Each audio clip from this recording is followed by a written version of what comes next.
that up. There you go. What kind of gambler are you?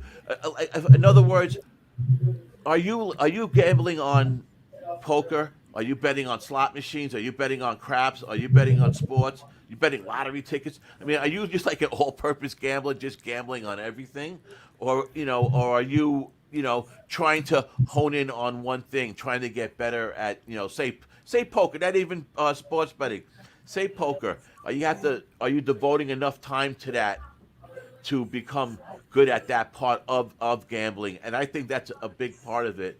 Another part of what kind of gambler are you? Are you a novice and you want to become more of a pro at it? You want to make this become maybe kind of like a part-time job, like a semi-pro? Do you want to just do this for recreation? Those things I think you got to determine, before you really, go into the next step on how to become, a good handicapper and a good sports bettor. What do you think about that, DJ? About determining, where you are first to, and start from there as your basis.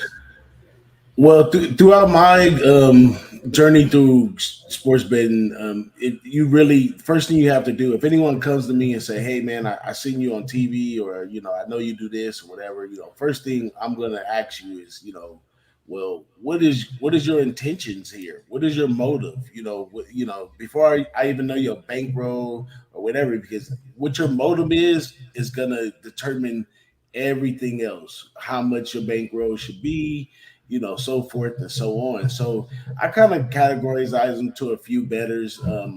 You know, you have um, you have your straight gambler, right? You had a guy that's like, "Ooh, you know, I like the Lakers. I'm feeling the Lakers tonight.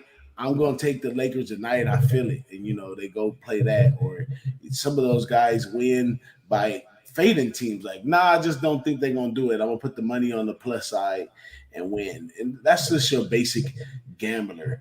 And then basically has minimum thought, more of a fill-in or a stand on his plays that he makes.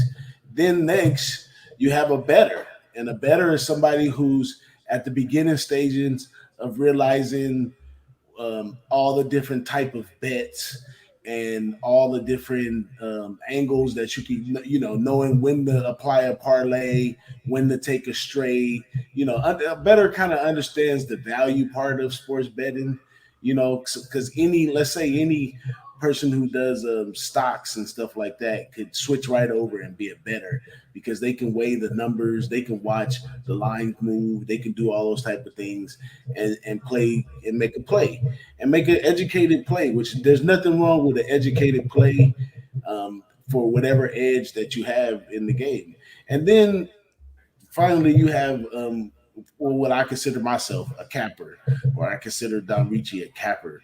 And those are people that can actually break down the game, have proven stuff that they've tried themselves to understand. This is an angle that I like. This game qualifies for that. Where I'm gonna go double check these stats against these stats.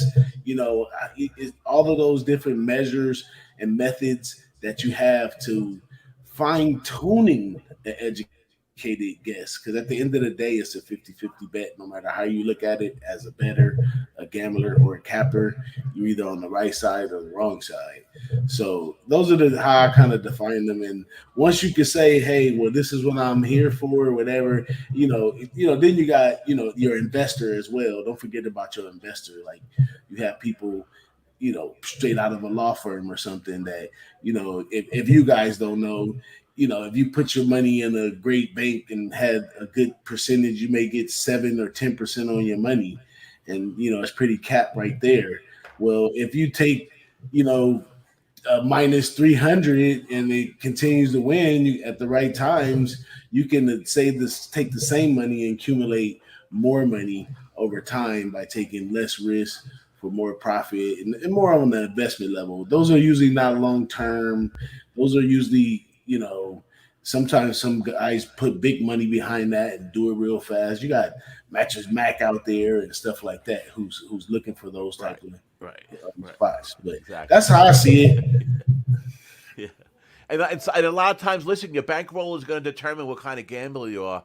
I mean, I'm a grinder, and that's like another type of gamble. I'm a grinder. I'm looking for. I bet small amounts, but a lot of games, and I'm looking to make that a couple percent every day. Trying to every week. Grinding little by little, little by little. That's how I just fell into sports betting. That's how my pattern has been with sports betting, and kind of like the way you attack sports betting will kind of determine really also the type of gambler you are. And then we have our risk takers too. We have our parlay players. We have guys that are looking to you know make bigger gambles. Make 3-team parlays to try to bet less money to win more. But maybe they have the bankroll to do that. That's why I mentioned that the bankroll sometimes can determine. Listen, if I had a big bank, if I had $100,000 bankroll that I'm playing with, I could go attack those -200 favorites all the time because yes, they're hitting it at 65% rate, or I think over -175. It's always in that 65-70% rate. But do you have the bankroll to keep doing that? Even at $25, let alone $100 or 200 or 300 or 1,000. So I think that that has a lot to do with it. But when you